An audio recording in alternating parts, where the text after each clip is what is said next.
Africa, and why now? First Lady of the United States, Melania Trump, embarks on a major goodwill tour of the African continent. This, as the Chinese government showers African countries with new infrastructure projects and billions of dollars in foreign aid and loans. Hello and welcome to Plugged In. I'm Greta Van Susteren.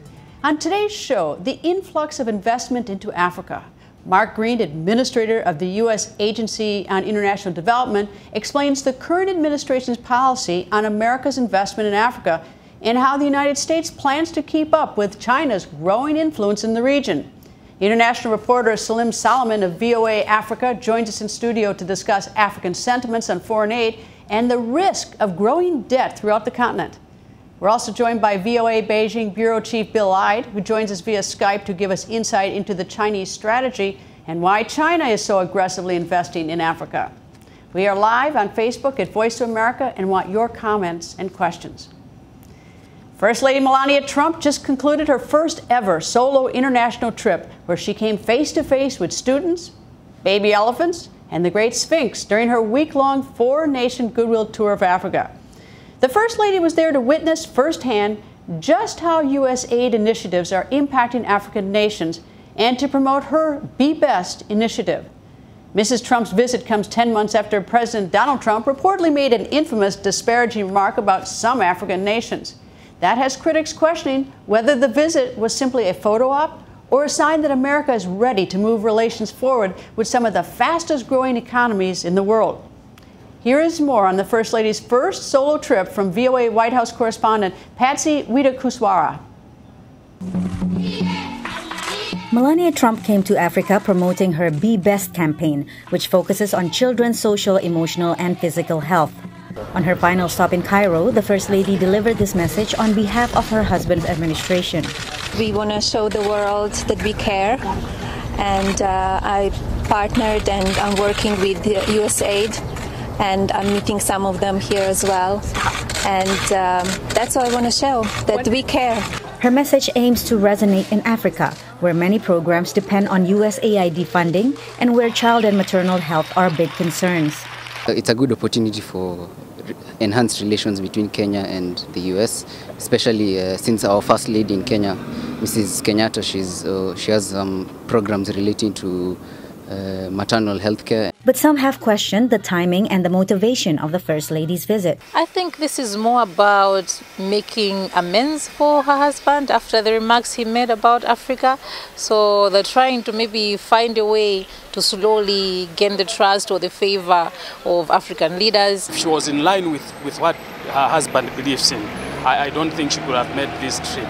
She's just sending a message maybe to the husband to say, you know, we must be part of the people across the world, whether they are developing, whether they are developed, as long as they are people, they need American support.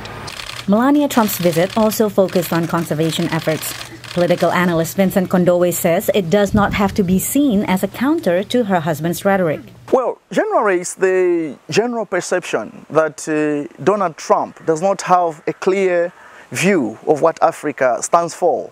You remember this other time he talked about a fictional African state, Nambia, was it something like that? It looks like he has got a broad view of what Africa stands for or what Africa is all about. And I gather that neither Melania Trump nor Donald Trump has been to Africa. So this is the first visit by the First Lady, the current First Lady, to Africa. So for me, this is a message of goodwill. Although the First Lady's Africa tour generally drew positive reviews, there was relatively little local media coverage ahead of her stops, partly because the White House released very few advance details. Patsy Widakuswara, VOA News, Nairobi. Last week, the United States Senate passed the Better Utilization of Investments Leading to Development Act, or the BUILD Act.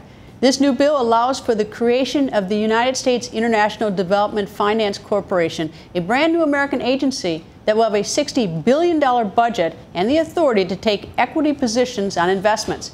Some say this could be a boon for American investment in Africa. I spoke to Mark Green, administrator of the U.S. Agency for International Development, about the Trump administration's position on aid and investment in Africa and his warning to African nations about doing business with China. He also explained why the First Lady chose Africa for her first solo trip. I think it's because of her great interest in children, and she understands that Africa demographically is the young continent. There are so many young people who are reaching crossroads moments in their countries, and so I think she wanted to see what it is that we're doing to help forward that and push that along. So she was great to work with. She loved her time there, and they loved her. She went to a number of countries. I think she went to 4 or 5 countries. Why were those chosen as opposed to some other countries? I think it's because those countries each illustrated a part of American assistance in Africa. So in Ghana, she had a chance to see our global health work in action, how we're helping to train healthcare workers and nurses to lead their own system. Malawi is a country that has real challenges demographically and in terms of literacy rates, and we have education programs, and she wanted to see that. So I think she chose the countries because she wanted to see the kinds of things that we're doing for herself personally. How was she received? Oh, she's a wonderful, gracious person. They loved having her. She drew crowds everywhere she went. So yeah, it was a great experience. It was wonderful for raising America's profile in Africa, and from my selfish perspective, our programs in Africa. Well, the United States, there have been reports that the Trump administration, her husband, has wanted to cut the funding to USAID, and we use the word slash. I mean, quite substantial. We hear numbers like a third. She doesn't seem to support that. Well, she believes in our programs, and I think that everywhere we went, she talked about the importance of them. There's a lot of talk out there. What I always tell people is USAID is in the operations side. So we're the ones who help America's values and principles and assistance go into action. So what I tell people is don't pay attention to wording as much as what you see. And we're working in some of the toughest places in the continent. We're helping to lift lives, build communities, and I think build a brighter future for so many young Africans. Well, USAID is in a number of countries across the African continent, but China's also in Africa doing a number of developmental projects. Is there a way to describe the different strategies, or are they the same? Oh, they're fundamentally different. So what we always say is we're working to help countries on their journey to self-reliance. What we want is for countries to lead their own bright future. We want them to go from being traditional assistance recipients to partners to fellow donors. China's a very different model. They build dependency. So the choice is self-reliance versus almost servitude. What they do are loans. And as we're learning more and more, often unsustainable financing that mortgages a country's future. We don't. What we ask for is that countries take on their own challenges, foster their self-reliance, build their next generation of leaders, and then join us in terms of leadership around the world. What's the expectation if China is more of a loan type strategy to the African continent? What happens when these loans come due and the country can't pay it? What's the expectation? Well, in some cases, they mortgage strategic assets. So you see ports being essentially taken over by China, sole exclusive use of those ports. Dangerously extractives, oftentimes strategic minerals. What should be the birthright of young Africans is tied up by financing from China. And so what happens is those young Africans never see the benefits. They never see the broad-based economic growth based upon their resources. Instead, the benefits go elsewhere. Well, so it seems like there are strings attached for the Chinese program. But are there no strings attached when Americans, through the USAID, give money? Or is there no expectation in return other than some sort of, we want you to prosper? Do we ask for nothing in return? Well, we ask for reforms. We ask them to respect certain rights and values. What we want for them is to become eventually trading partners, but equal partners in that. And the way that you do that is incentivize market-based reforms, build their capacity, increase their incomes. So we want them to move in terms of fully independent, sovereign nations, leading their own future and becoming partners of ours. Is there an African nation that the United States and China are really sort of aggressively trying to get involved in the same country, so there's almost sort of an internal competition for the hearts and minds of the citizens? Well, I don't think we look at it like that. We're working in just about every country in Africa, and we're doing so because of what we see, the potential that we see, or in some cases the need that's there. So, we're talking a lot about the development assistance side of things, but there's the humanitarian side. We are far and away the largest humanitarian donor in the world, and 2, 3, and 4 together don't match up with the U.S. So we're feeding hungry South Sudanese. We're working in places like DRC where there are terrible humanitarian problems. So that's a whole other side. We wish that China would join us in humanitarian assistance. It would be great if China were to come to the table and help lift lives and help build the next generation of leaders, and unfortunately they're just not. Right now, the biggest challenge to U.S. influence in Africa is, of course, China, which is the second largest economy in the world. China is investing more than $1 trillion to build roads, bridges, railways, ports, and power plants in more than 70 countries. It's all part of China's overall strategy to steer global commerce to the east and reclaim its Silk Road heritage. The Madaraka Express from Mombasa to Nairobi is a big part of that strategy. At a cost of nearly $5 billion, it is the largest public works project in Kenya since colonial times. China claims it's a win-win for everyone, but some wonder, at what cost? Here's a special report from VOA's Africa Service. It is the biggest public works project ever in Kenya, a $3.8 billion bet on the country's economic future. Sealed on a deal with China to help build a sprawling rail network in East Africa. They call it the Madaraka Express, after Kenyan Independence Day. And in its first year of operation, it has given Kenyans new freedom and optimism. A 10-hour drive time between the coastal city of Mombasa and the capital, Nairobi, slashed by half or more. Really, there are no so many complaints comparing to the transport system that we're used to. Shipping costs slashed by half too, a shot in the arm for business and, hopefully, new jobs. The train, more widely called the SGR, for Standard Gauge Railway, is a critical link in something far bigger. China's massive Belt and Road Initiative, a $1 trillion plan to finance and build railroads, ports, roads, and other huge projects in nearly 70 countries. China casts Belt and Road as a friendly effort to help emerging economies like Kenya's. But the deals are boon for China, too. Chinese state banks lend the money. Then, Chinese companies cash in on construction deals. So these infrastructure projects are not altruistic aid projects. What the Chinese get out of it, or what Chinese companies get out of it, are lucrative infrastructure contracts where not only Chinese construction firms win these contracts, but they also pull along a number of smaller suppliers and other Chinese companies that also get to participate. Belt and Road projects are certifying China's ascent to the top trade partner for African states. If anything, it's an acceleration of existing trends that we've already seen for the past decade or more, where China has already overtaken the US in terms of being the primary economic partner for African countries and for the continent as a whole. Africa does not take the same priority in US foreign policy as perhaps it used to, and it doesn't occupy the same sort of attention. Whereas for China, the relationship has become, over a decade or more, very politically institutionalized. And African countries are getting a payoff. An extensive survey by McKinsey Consulting found that thousands of Chinese-owned firms, some big, some small, are hiring, training, and promoting tens of thousands of African workers. It's a win-win for me. If we don't have the standard gauge railway, if we don't have, we're going to be losing as an economy. The government, if they become lenient, we go back to our 80s and 90s, we will never grow as an economy. Kemboi's story is one the Kenya government wants to reproduce. She landed a good-paying job after graduating from the railway's training school.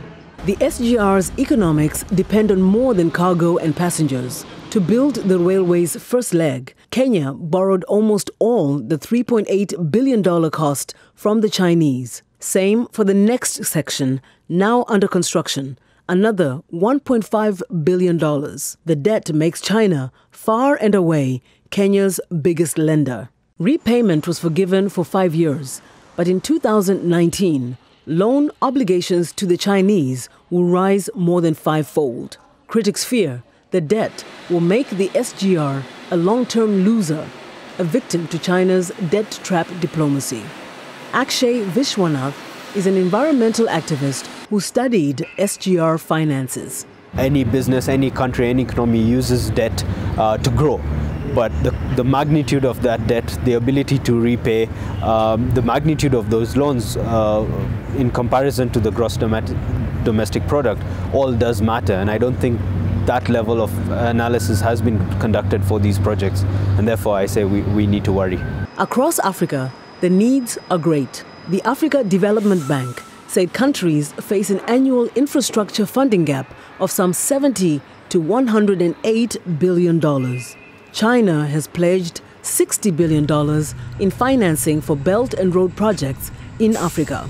It's too early to say whether the Madaraka Express will be an engine of progress for all Kenyans. But there's no doubt it's already a win for the Chinese. Just as diverse as the cultures of Africa are the opinions on what all the foreign investment is doing to the African continent.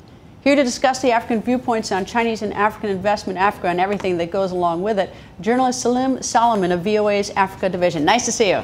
Thanks for having me. Okay, can you tell me what kind of investment does China have in Africa? China focuses on loans, and they have commercial and concessional loans. So what concessional loans mean are low interest rate loans that are paid in long term. So they have agreements with no strings attached. And what that means is that they build these primarily focused on infrastructure projects all across the continent. They build dams, they build stadiums, they build buildings and all these roads that are across the continent from west to east, including the railway that we just noticed. Well, you say no strings attached, but they expect to be paid back. So there is, to that extent, there's that China wants back. They want their money back. Yes, and so the U.S. and China approached, kind of business relationship, completely fundamentally different because China does not have any prerequisites. So the U.S. has focused on its private sector, profit-driven, but all these companies have prerequisites in terms of, transparency, in terms of abiding by international or U.S. norms. But China doesn't have that. So these deals that they're making are opaque deals, backdoor discussions. Discussions that focus on some sort of agreement, some sort of concession that have long-term dividends for China along the way. So when they invest, for instance, they had a China-Africa Cooperation Forum in Beijing just recently, and Xi Jinping made an additional $60 billion for the continent's development in terms of loans, these concessional or commercial loans that they make promises with these African countries. Well, what happens? I mean, in Sierra Leone, they defaulted on a loan. And so what did China do? Actually, Sierra Leone just yesterday canceled a 40 million agreement that they had with China because there was an internal disagreement of some sort. But Djibouti is an outlier case that we can look at when the GDP is actually lower than the loans that China or assets the Chinese have in these countries, and there's a lot of concentration of international players in that country. There has been some fears of questions of sovereignty or taking over of sovereignty of these African countries because of what they've seen. Has China taken back anything as a result of a failure to pay?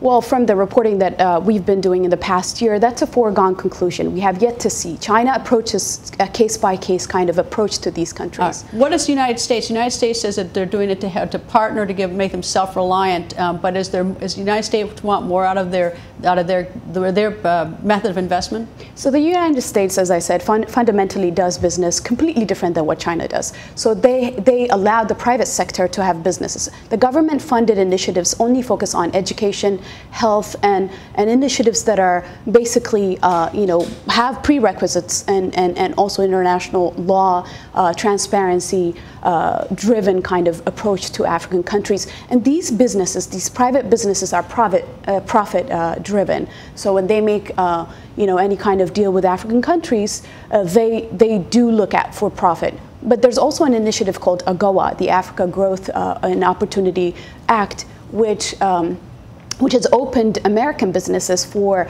African business for American market. And so that has allowed, it's a duty-free market where Africans can have a play in, and it's created 300,000 jobs. It's been very successful. We'll have yet to see how that will continue. We only have about 30 seconds left. Who's got a bigger economic footprint into the African continent right now, China or the United States, if you know? Can't tell? China has pledged 10 times higher investment in African countries than the U.S. And what happens with that Kenya, that train is a very expensive train. That's a loan, and that's built by Chinese companies, and the people are trained by Chinese countries. Does Kenya really expect to be able to pay that back? So the question here also is about enabling what if Kenya is going to be able to pay it back. We have yet to see. But what China is doing is also enabling corruption in these countries, where the African elite or governments are really making backdoor kickbacks, backdoor agreements, and opaque agreements that are not really privy to transparent interactions. So that will haunt, I think, China in terms of enabling corruption in these countries. Thank you very much. Thank you for having me. Last month, Chinese President Xi announced a $60 billion investment pledge, as we just learned, and that's for Africa. This on top of the $60 billion China had already pledged in 2015. But what is China and its business investors getting out of the deal? VOA Beijing Bureau Chief Bill Ai joins us via Skype from Beijing with answers to those questions and more. Bill, nice to see you. And what is the strategy or mission of China in doing these investments? Nice to see you too, Greta. Well, the main message that China is trying to send, especially in the wake of last month's meeting, is that it's about development and it's not about debt traps. It made a lot of comments about these criticisms of possible neo-colonialism and about the possible debt problems that it's raising on the continent. We've known that for a long time. It's been about raw materials and about political influence. There's also geopolitical angles to what China is doing in Africa. But right now, one crucial aim is really, and this is especially now with the trade frictions with the U.S. rising, is China's trying to position itself to take advantage of economic growth opportunities in Africa. I don't know if you're familiar with Jack Ma, the head of China's giant e-commerce company. Recently, he made some comments about the trade frictions with the United States, and he said that if the U.S. doesn't want to do business with China, then we should just take it to other places like Africa. And I think that they're looking to Africa as one place to shift that trade.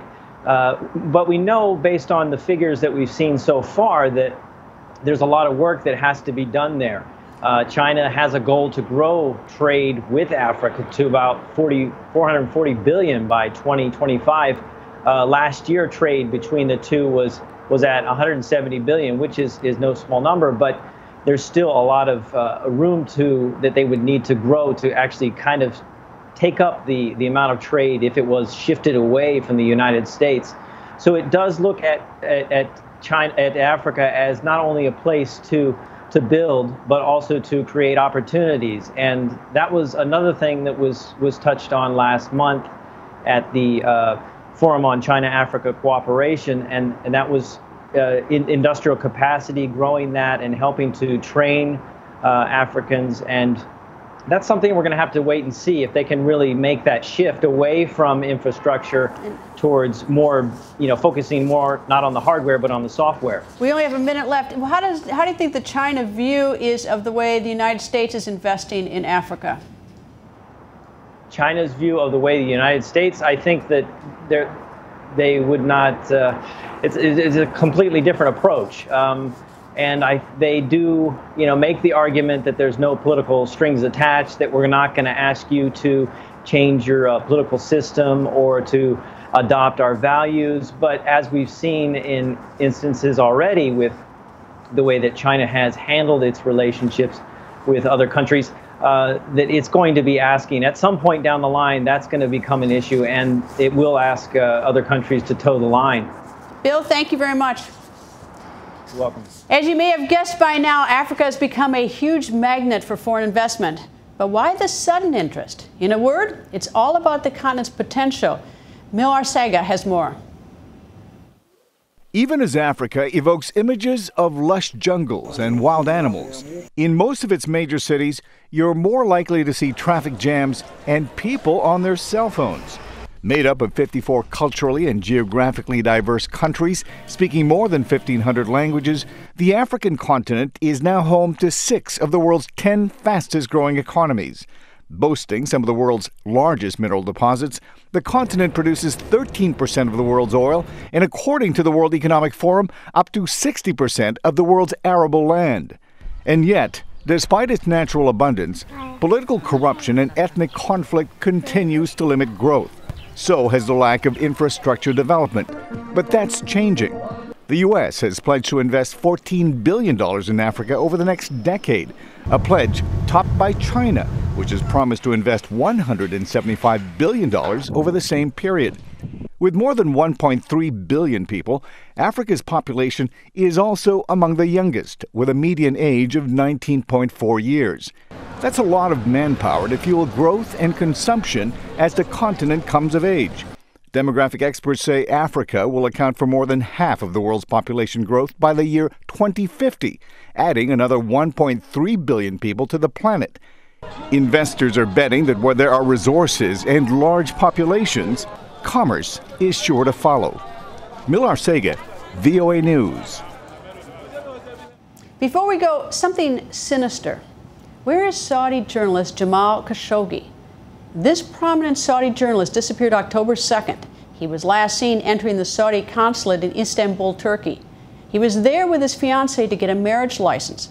Khashoggi was seen entering the building, but no one saw him leave. Not the cameras, not his fiancée, who was waiting outside for him. Turkish authorities believe Khashoggi may have been murdered inside the Saudi consulate, a charge Saudi officials have denied. Khashoggi, formerly an advisor to the Saudi government, had become a fierce critic of the Saudi government and Crown Prince Mohammed bin Salman. Last year, fearing for his safety, Khashoggi left Saudi Arabia and moved to the United States. Many worry his probable murder may be an escalation of suppressive tactics employed by the Crown Prince to silence his dissenters. On Monday, President Donald Trump expressed concern over Khashoggi's disappearance. Vice President Mike Pence tweeted, "Violence against journalists across the globe is a threat to the freedom of the press and to human rights." Now, 1 week after Khashoggi's disappearance, Saudi officials have agreed to allow Turkish investigators to search the consulate. We'll let you know what they learned as soon as we have that new information. That's all the time we have for today. Stay plugged in by liking us on Facebook at Voice America. You can also like my personal Facebook page at facebook.com/Greta. And you can follow me on Twitter @Greta. Thank you for being plugged in.